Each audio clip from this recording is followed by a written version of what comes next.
सभी आत्मीजनों को प्रणाम। परम पूज्य गुरुदेव की जय, परम वंदनीय माता जी की जय, शांति हरिद्वार की जय, वेद माता गायत्री की जय। आत्मीजनों, हम सभी आज एक महत्वपूर्ण विषय पर चर्चा करेंगे। उसके पूर्व आप सभी से निवेदन है, आप सभी हमारे YouTube चैनल प्रकाश मार्ग को लाइक करें, शेयर करें और सब्सक्राइब करें। ज्ञान की प्रवाह निरंतर इसी प्रकार चलता रहे। आइए आज का जो विषय है उस पर हम चर्चा करते हैं।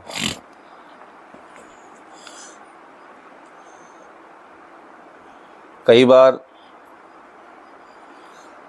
हमें लगता है कि किसी के बेटे बेटियां माता पिता की खूब सेवा करते हैं और किसी के उल्टी सेवा करवाते हैं। माँ बाप जिंदगी खपा देते अपने बच्चों के लिए, लेकिन फिर भी जीवन भर उन्हें कोई सुख नहीं मिलता। और कहीं पर बच्चे माँ बाप के कहने के पहले उनकी सेवा करने के लिए तत्पर हो जाते हैं।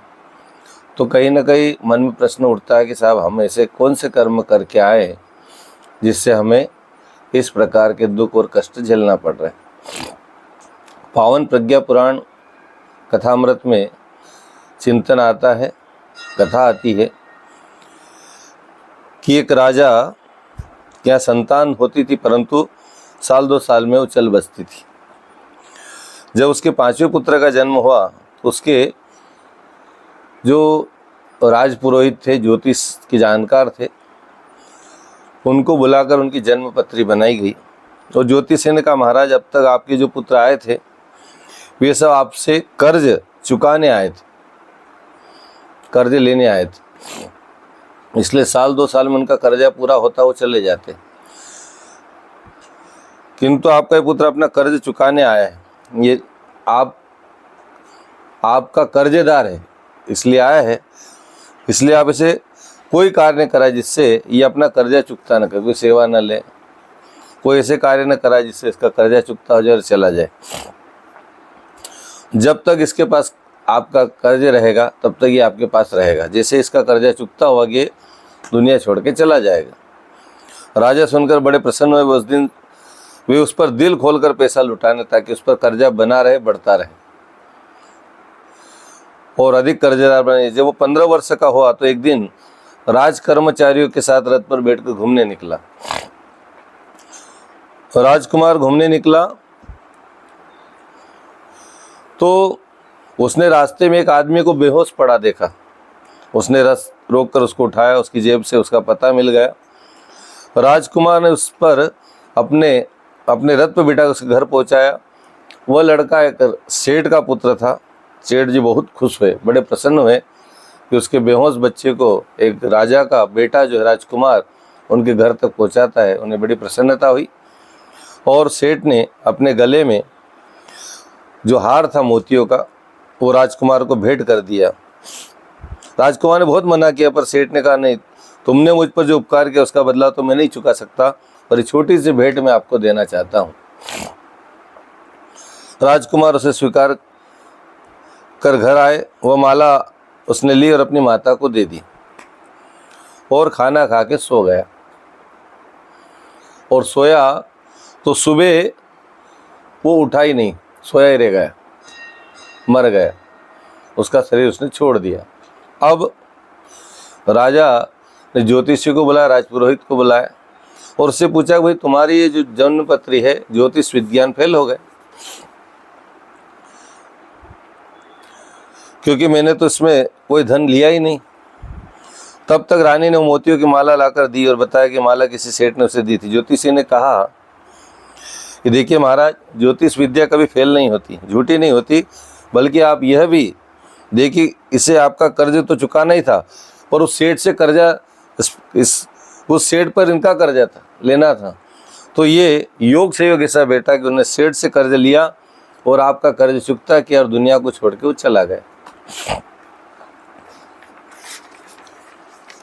कहने का तात्पर्य, संसार में यह लेन देन चलता रहता है। केवल मनुष्य रूप में ही नहीं, कभी कभी पशु पक्षी बनकर भी कर्ज चुकाना पड़ता है। और ये अक्सर होता है, इसलिए सोच समझकर ही हमें जीवन में कर्जदार बनना चाहिए। और कर्जा लेकर दुनिया से विदा, कर्जदार बनकर नहीं मरना चाहिए, नहीं तो हमें कई प्रकार के कर्ज चुकाना पड़ता है।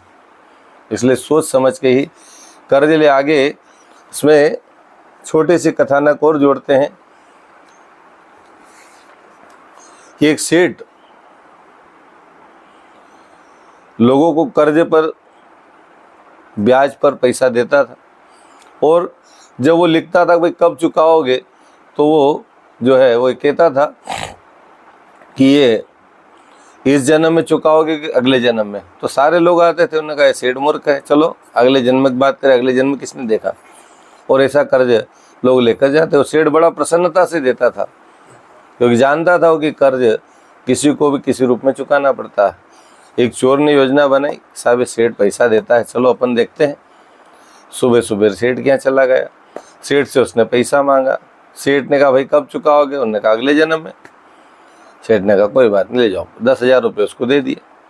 पैसे दिए तो उस सेठ ने प्लानिंग करी, भाई पैसा कहाँ से निकालता, तिजोरी देख ली, सारा धन रखने का स्थान देख लिया। उन्होंने कहा रात में सेठ को लूटना है। पैसा लेना तो एक बहाना था, लेकिन सेठ के यहाँ जाकर उसकी व्यवस्था देखना था। तो रात को चोर सेठ के घर में रुका, घुस गया। रात में उसने क्या देखा कि उसके जो पशु जहाँ बनते थे वो वहाँ बन गया। तो पशुओं के वहाँ पर वो जब बन गया तो उससे पूछा गया, वो पशुओं के यहाँ जब वो गया और पशु के पास में ठहरा, उसने सोचा कि भाई जब रात हो जाएगी सब सो जाएंगे तब अपन चोरी करेंगे। लेकिन रात में योग से देववाणी से ऐसा हुआ कि वहाँ पर जो पशु बंधे हुए थे उसमें से गाय और बैल दोनों आपस में चर्चा कर रहे थे। वो मनुष्य की बोली में बोल रहे थे। गाय ने कहा बैल से कि भैया मैं तो अब कल सुबह जाने वाली हूँ, क्योंकि मेरा कर्जा पूरा चुकता हो चुका है। सेठ को जितना देना था उसका दूध के रूप में मैंने दे दिया है। अब मेरा कर्जा पूरा हो चुका है, मैं कल सुबह शरीर छोड़ दूंगी। और इधर बैल कहता बेन तू तो अभी जाएगी लेकिन मेरा अभी कर्जा बहुत बाकी है, इसलिए मेरे को तो कर्ज चुकाना है। और इस प्रकार से सुबह उस चोर ने सोचा कि देखना चाहिए, देव योग से जब बात कर रहे ये सत्य होता है। सुबह सुबह उसने देखा, सुबह वो गाय मर गई। उसको यकीन होगा, विश्वास होगा कि वास्तव में ये पैसा हमें चुकाना ही पड़ेगा। और वो वापस गया और सेठ का जब उसकी दुकान खुली तो वापस जाके पैसे जमा कर दिए। उन्होंने कहा सेठ जी मेरे पैसे काम हो चुका है, ये पैसे आप वापस जमा कर लो। तो इसमें हर व्यक्ति को किसी न किसी रूप में अपना कर्जा चुकाना पड़ता है, जिस रूप में भी हो। मनुष्य बन के, बेटा बन के, बेटी बन के, पिता बन के, पत्नी बन के, बहन बन के, जो भी रिश्ते हों, या यहाँ तक कि उसके घर के पशु पक्षी, जैसे कई घरों में कुत्ते पले हुए हैं, वो कुत्ते भी कर्जदार है, इसलिए वहाँ बंधे हुए बेचारे। किसी के यहाँ कोई तोता पाल लेता है, कोई पक्षी पाल लेता है। सारे कर्जे चुकाने के लिए उनके घर में आते हैं, और कर्जा चुकते या तो मर जाते या चले जाते। दुनिया में ये सिद्धांत है, हर व्यक्ति अपना कर्जा चुकाने आया है, और इस कर्ज को चुकाना है तो इस जन्म में पूरा चुकता कर दे, अगले जन्म में कोई कर्जा लेकर नहीं मरे, नहीं तो आगे भी हमें कई बार जन्म लेना पड़ेगा और कई लोगों को कर्जा चुकाना पड़ेगा। इसलिए कर्जदार होकर दुनिया से न विदा हो, ये कोशिश करे, और इसलिए फिजूल खर्ची न करे और कर्जे से बचे। यही आज का संदेश है, आज का चिंतन है, इससे हम बचे। ओम शांति।